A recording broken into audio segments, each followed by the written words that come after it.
And in human, we have the sensitive body part, insensitive body part, like the face, the fingers are the sensitive body part. And in animal, similar. So they have a lot of neurons, make the head sensitive body part. So they have small receptive field. In the body, big receptive field. It's called the homunculus. And the small receptive field is more sensitive, it's high resolution. Like we can use the 2-point detector. Like you have 2 sharp points. So when you touch the 2 body parts, if they have small receptive field, what happens is they will be pick up a different receptor.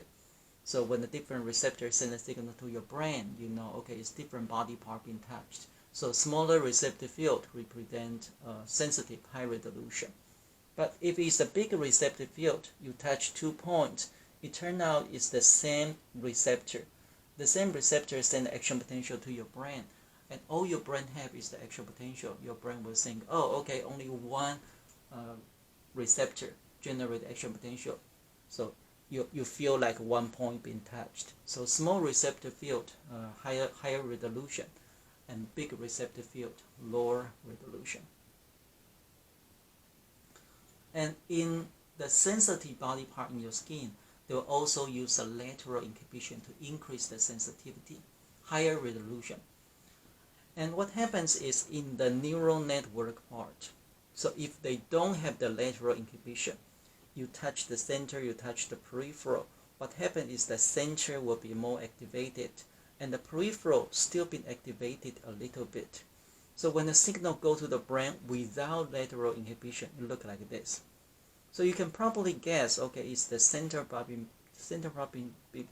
touched, and the peripheral part, they don't, they probably not, but they still have some response. And you want your response to look like this. You know 100% is this part being touched, and these two actually, they decrease their response. And what happens is in the neural network part, we call the lateral inhibition.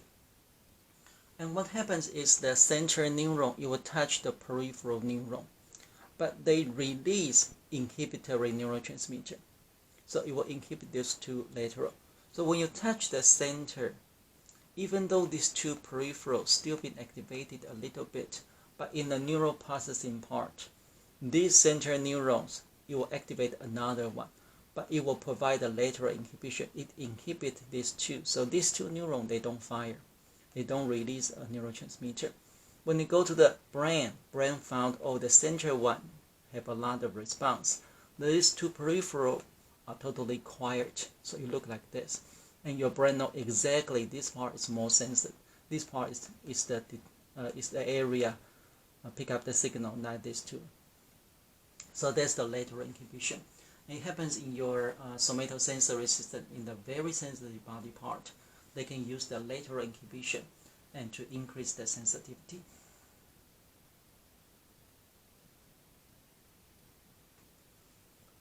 And your perception, so the signal being picked up by your sensory system, and you have the perception, and also called you are able to pick up the signal called perception. And your consciousness is how you interpret the response. So I use this to explain, like your perception, and how you interpret the response, also called sensation. Like this one is called the young lady, old lady picture. So the perception are always the same because I never change the picture. But sometimes you see a young lady, like this young lady, look at this part, and that's the necklace. Looking there, that's the ear. And the next second you see the old lady. Old lady, that's the big nose. Okay, that's the eye looking at this way, and that's her big chin. And that's your sensation part, that's your consciousness change. So consciousness depends on your brain, how your cortex interpret the result. And that's another example. So I never change the perception. And sometimes you see the 2 cubes standing out, and next second you see 1 cube standing out. And that's your consciousness, your sensation part change. So sensation depends on the high level brain activity. in your sensory system, your somatosensory, let's look at the pain sensation. The pain sensation is a protective mechanism. That's why you need to have pain. So if you could not feel pain, you don't feel like you need to protect your body. And also the pain sensation is the one adapt very slowly. There's a biological reason, because when you have pain means your body been damaged. So you want your brain to be aware of it, go to take care of your body. That's why the pain sensation have very little adaptation.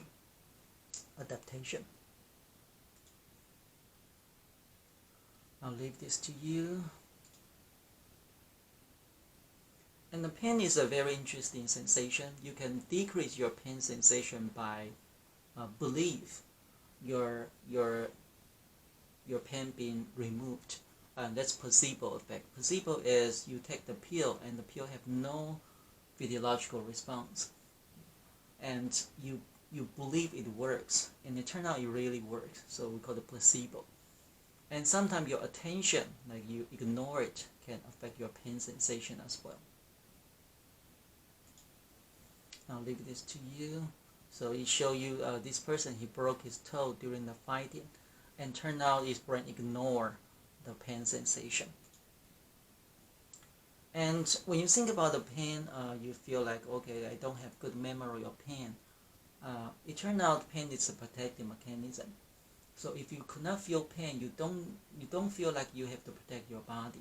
So this is one article I found. This girl, she was born with could not feel pain. So it turned out it's very inconvenient. And if you are interested, you can look at this article. And that's the picture when she was 2. And her mom had to put the gloves on because she actually bite her finger to bleeding. And she actually chewed half of her tongue off. That's how they found she could not feel pain. So if you could not feel pain, it's very inconvenient. And that's another story about a person who could not feel pain. So it's very inconvenient, and sometimes it shortens your life. Like this lady, she died at age 29, and because of a small infection. And the reason is she could not feel pain. So pain is the protective mechanism.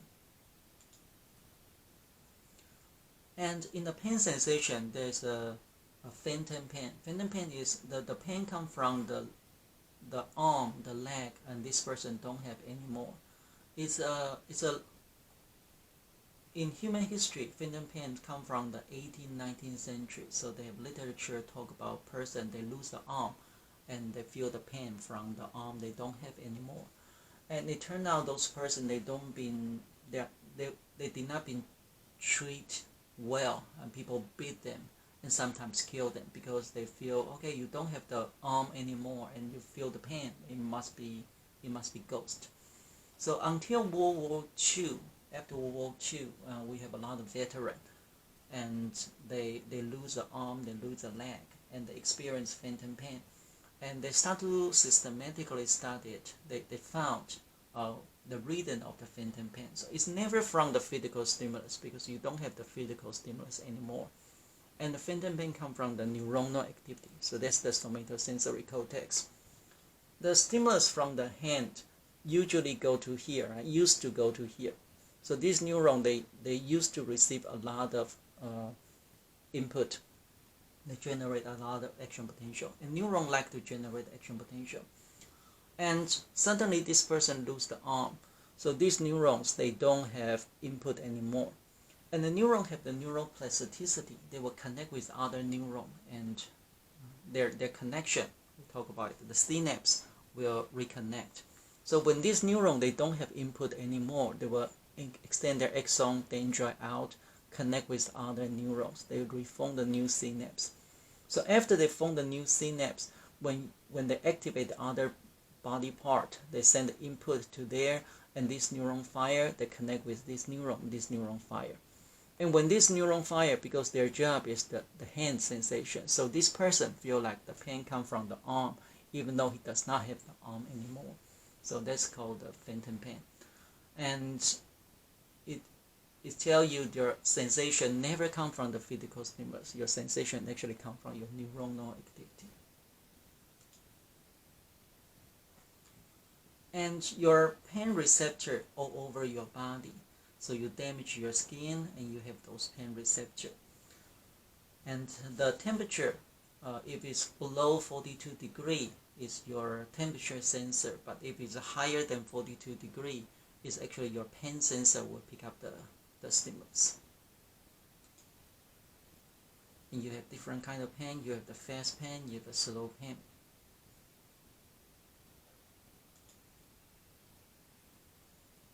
Your pain sensation, the neurotransmitter, you have different neurotransmitter for different neurons. And the neurotransmitter used for the pain neuron is called the substance P. So if you can decrease the substance P, you can alleviate pain. And the pain sensation comes from the peripheral. You will go through your pain receptor, release substance P. You will go through the thalamus to your somatosensory cortex. That's how you feel it. And a big input of your pain sensation will go to your limbic system, the one associated with emotion. So that's the one teach you, you feel the pain, you will never do it again. So that's the one associated with emotion and memory. So pain is a good lesson. It teaches us to avoid the pain. So in the biological reason is you avoid the pain so you can increase your chance to survive in this world. And the pathway from your peripheral, you have 3 neurons. The one go to your spinal cord, and the second order neuron from the spinal cord will go to your thalamus, and the third one from the thalamus go to your somatosensory cortex. And the pain theory, you have the gate theory of pain. So the application is you can close the gate because they will have 3 neurons before they go to the brain. So the first one in your spinal cord, if they can close the gate in the spinal cord and you will don't go to your brain, then you can block the pain sensation. And the application is the epidural surgery. You can close the gate here and the pain won't go to your brain. Okay, that's it.